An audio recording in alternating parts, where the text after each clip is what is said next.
નમસ્તે વિદ્યાર્થી મિત્રો, યોગી એજ્યુકેશન ગુજરાત યુટ્યુબ ચેનલમાં સ્વાગત છે તમારું. આજે આપણે જોઈશું ધોરણ 3 ની જે એકમ કસોટી છે એ એકમ કસોટીની પ્રશ્ન બેંક છે એમનું સંપૂર્ણ સોલ્યુશન. પ્રશ્ન 1, નીચે આપેલ વસ્તુઓમાં રહેલ પ્રવાહી મિલીલીટરમાં મપાય કે લીટરમાં મપાય તે લખો. તો જોઈએ ફર્સ્ટ, પાણીની ટાંકી લીટરમાં મપાશે. ચમચી, તો સાચો ઉત્તર છે જે ચમચી જે છે એમાં જે પ્રવાહી છે એ મિલીલીટરમાં મપાશે.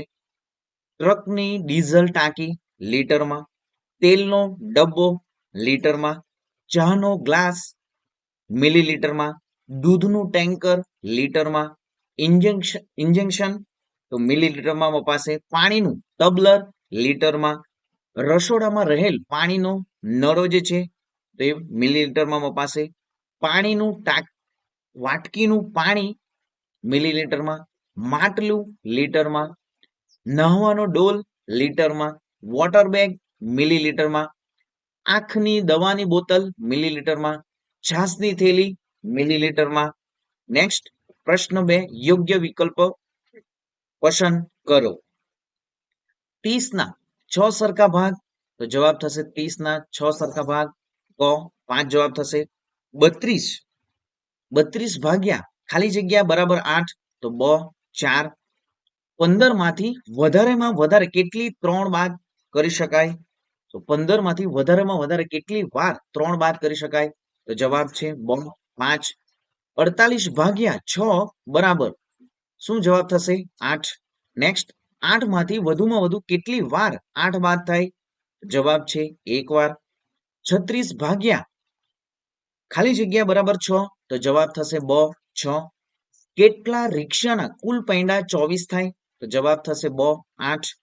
કેટલી ગાયના કુલ પગ 40 થાય? તો જવાબ થશે 10.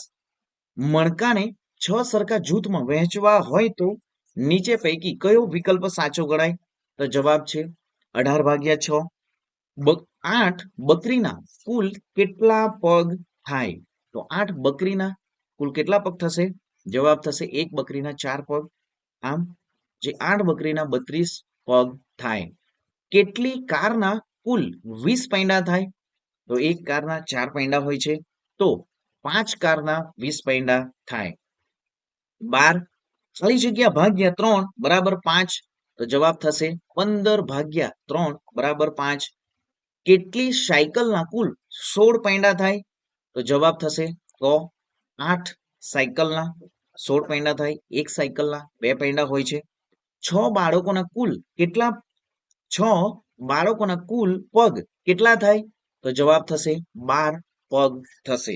35 ભાગ્યા ખાલી જગ્યા બરાબર 5, તો 35 ભાગ્યા 7 બરાબર 5. નેક્સ્ટ, નીચે આપેલ કોયડાઓનો ઉકેલ મેળવો. પ્રશ્ન 3. વિદ્યાર્થી મિત્રો, ચેનલને સબસ્ક્રાઇબ નથી કરી, સૌપ્રથમ ચેનલને સબસ્ક્રાઇબ કરી દો. તમારી આવનારી જે વાર્ષિક પરીક્ષા છે એ વાર્ષિક પરીક્ષાના પણ મોડેલ પેપરો આપણી યુટ્યુબ ચેનલ પર મૂકી દેવામાં આવ્યા છે. તો ખાસ વિદ્યાર્થી મિત્રો ચેનલને સબસ્ક્રાઇબ કરી દો, વિડીયોને લાઈક કરી દો. જોઈએ આગળ. 30 કેળા 5 વાંદરાને સરખે ભાગે વહેંચવામાં આવે તો દરેક વાંદરાને કેટલા કેળા મળે? જવાબ થશે 6 કેળા મળે. 12 સફરજન 4 બાળકોને વહેંચતા દરેક બાળકના ભાગમાં કેટલા સફરજન આવે? તો 12 સફરજન જે છે 4 બાળકોને વહેંચવા દરેક બાળકના ભાગમાં 3 સફરજન આવશે. નેક્સ્ટ, 10 પેન્સિલ કેટલા વિદ્યાર્થીઓને સરખે ભાગે વહેંચવામાં આવે તો દરેકના ભાગમાં 2 પેન્સિલ આવે? તો જવાબ છે 5. નેક્સ્ટ, એક બોક્સમાં 21 લાડુ છે.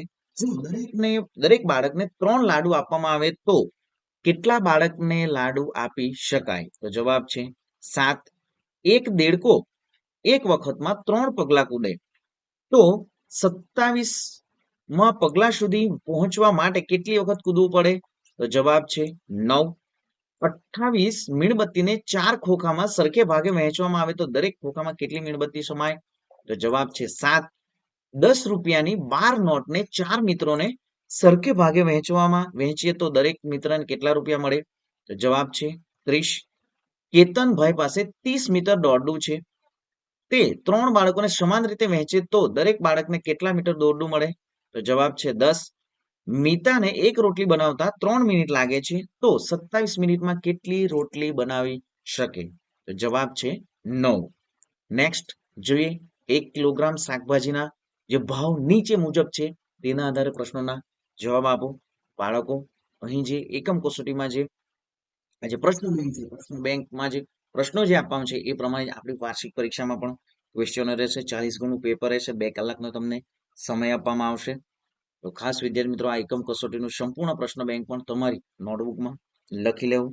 જોઈએ 1 કિલોગ્રામ શાકભાજીનો ભાવ જે નીચે મુજબ છે. શાકભાજી બટાટા 1 કિલોના 30 રૂપિયા, ટામેટા 40 રૂપિયા, રીંગણ 20 રૂપિયા, ડુંગળી 50 રૂપિયા, મરચા 60 રૂપિયા. તો જોઈએ સૌપ્રથમ પ્રશ્ન છે સૌથી ઓછો ભાવ કઈ શાકભાજીનો છે? તો જવાબ છે રીંગણ.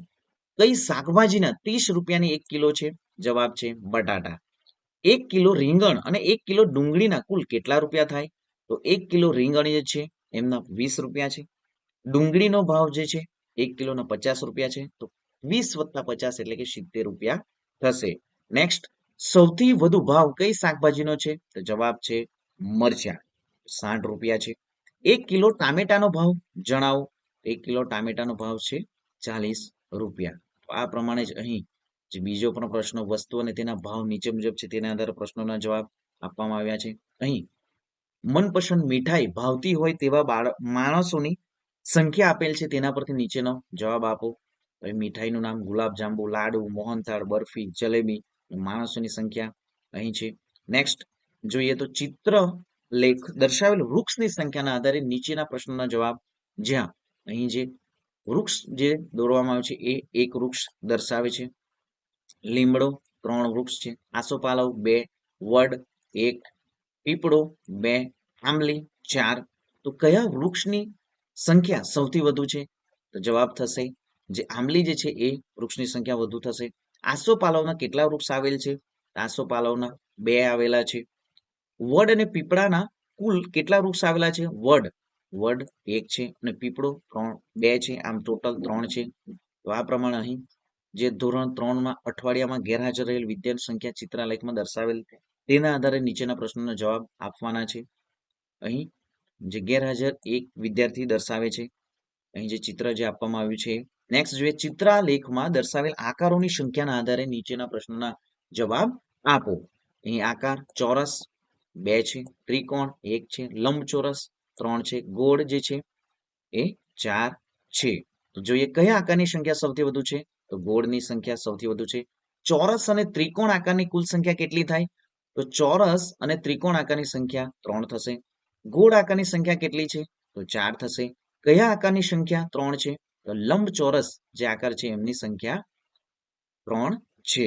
તો વિદ્યાર્થી મિત્રો ચેનલને હજી પણ સબસ્ક્રાઇબ નથી કરી સૌપ્રથમ ચેનલ સબસ્ક્રાઇબ કરી દો, વિડીયોને લાઈક કરી દો. મળીશું નેક્સ્ટ વિડીયોમાં નવી જ્ઞાન નવી માહિતી સાથે. જય હિન્દ બાળકો, વંદે માતરમ.